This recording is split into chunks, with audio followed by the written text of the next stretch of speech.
Hello everyone, welcome back to my channel. আশা করি সবাই খুব ভালো আছো আর আমিও খুব ভালো আছি। তো আজকে আমাদের রাতের ডিনার হচ্ছে খিচুড়ি, আর খিচুড়িটা এতটা টাইট হয়ে গেছে কি বলবো।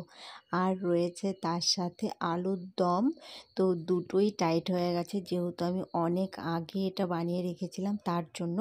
আর তার সাথে রয়েছে বেগুনি। তো বেগুনি এখনও ভাজিনি, তো এখন ভাজবো, তাই তেলটা গরম হতে দিয়েছি। তো দেখবো গরম হয়েছে কিনা, তার জন্য একটু পরীক্ষা করে দেখলাম যে হ্যাঁ গরম হয়ে গেছে। তো একটা একটা করে আমি বেগুনিগুলোকে ভেজে নেব।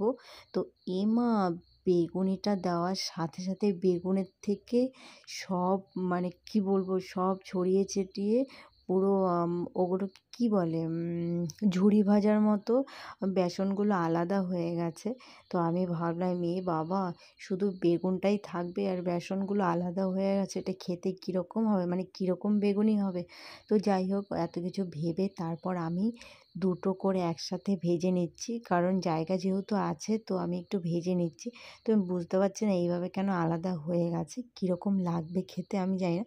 মানে খেতে হয়তো ভালোই লাগবে, কারণ দেখতে হয়তো ভালো লাগবে না। তো চলো দেখা যাক ফাইনালি কীরকম হয়েছে।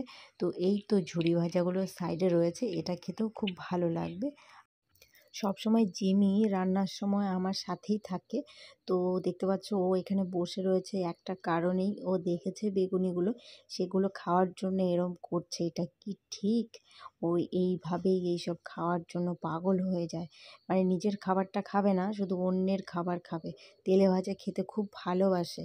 তো এইদিকে আমি খিচুড়িগুলো বেড়ে নিচ্ছি। খিচুড়িটা যেহেতু অনেকটা টাইট হয়ে গেছে, তো তার জন্য আমার একটু অসুবিধা হচ্ছে, যেহেতু এক হাতে ফোন ধরে রেখেছি তার জন্য আর একটু বেশি অসুবিধা হচ্ছে। তো যাই হোক, সুন্দর করে আমি বেড়ে নিচ্ছি। তো আমার বর যেহেতু চলে এসেছে, তো একসাথেই আমরা খেয়ে নেব। আর আমি আগে এর জন্যই খাইনি, দুজনে একসাথে খাবো বলে। আর এই দিকে আমি নিয়ে নিচ্ছি আলুর দম। এটাও পুরো টাইট হয়ে গেছে, কি বলবো, আজকে দুটোই টাইট হয়ে গেছে। যেহেতু এত লেট হয়ে গেছে আমাদের খেতে, অনেক রাত হয়ে গেছে, তার জন্য অনেক আগে বানিয়ে রেখেছিলাম, সেই জন্যই এতটা মানে টাইট হয়ে গেছে। নয়তো আর একটু মানে অন্যরকম ছিল, কিন্তু খেতে হেভি হয়েছে। তো এর সাথে নিয়ে নেব আজকের সবথেকে ফেভারিট রেসিপি, সেটা হচ্ছে ঝুরি ভাজা বেগুনি। মানে বেগুনি করতে গিয়ে সেটা ঝুরি ভাজার মতো সব ছড়িয়ে ছিটিয়ে গেছিলো, সেটাই আমি টেনশানে পড়ে গেছিলাম যে আদৌ এটা বেগুনি না ঝুরি ভাজা। তো যাই হোক, শেষমেশ সব ঠিক হয়ে গেছে। তো খুব সুন্দর হয়েছে, দেখতেও সুন্দর হয়েছে, খেতেও সুন্দর হয়েছে। আর তোমরা দেখতেই পাচ্ছ কতটা সুন্দর হয়েছে। তো আজকের ভিডিওটা তোমাদের কেমন লাগলো অবশ্যই আমাকে জানিও। টাটা।